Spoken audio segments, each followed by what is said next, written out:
How to make ginger tea for cough. How to make ginger tea for cough. Ingredients: serves 1, fresh ginger, crushed, 1/2 inch. Water 2 cups. Honey 1 teaspoon, or as per your taste, lemon 1 tablespoon.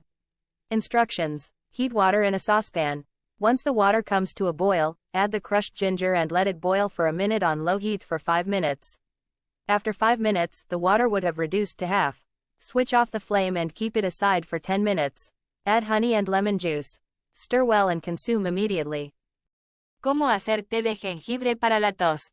Ingredientes: para 1 porción. Jengibre fresco, triturado, media pulgada. Agua 2 tazas. Miel 1 cucharadita, o al gusto, limón 1 cucharada. Instrucciones: calienta el agua en una cacerola. Una vez que el agua hierva, agrega el jengibre triturado y deja que hierva a fuego lento durante 5 minutos. Después de 5 minutos, el agua se habrá reducido a la mitad. Apaga el fuego y deja reposar durante 10 minutos. Añade miel y jugo de limón.